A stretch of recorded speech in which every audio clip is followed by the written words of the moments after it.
Assalamualaikum warahmatullahi wabarakatuh. Selamat pagi, selamat datang di YouTube saya Syekh Hasim. Pada kesempatan kali ini kita akan membicarakan tentang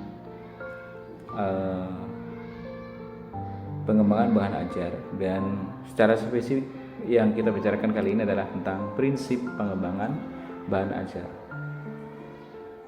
Video ini kami buat untuk teman-teman yang ada di AIFA, program studi pendidikan guru madrasah Bidayah, dan umumnya untuk teman-teman semua yang membutuhkan. Teman-teman yang dirahmati Allah, terkait dengan prinsip-prinsip pengembangan bahan ajar, itu perlu untuk dibicarakan bahwasanya untuk mengembangkan suatu bahan ajar itu harus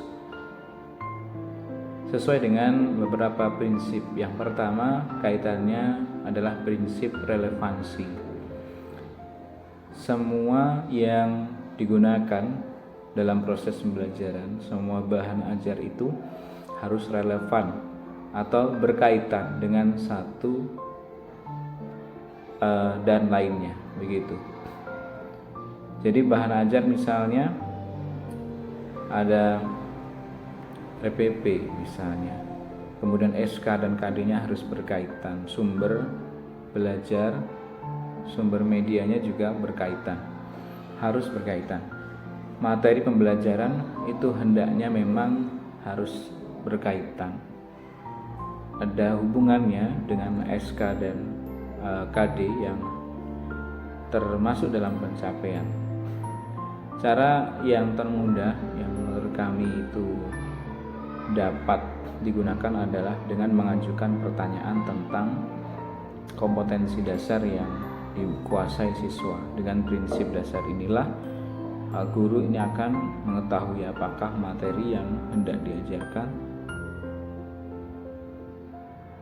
seperti fakta, konsep, prinsip, prosedur, aspek sikap atau aspek psikomotorik, sehingga pada gilirannya guru terhindar dari kesalahan pemilihan jenis materi yang tidak relevan dengan SK dan KD. Jadi harus berkaitannya. Seperti contohnya tentang mengidentifikasi bangun ruang.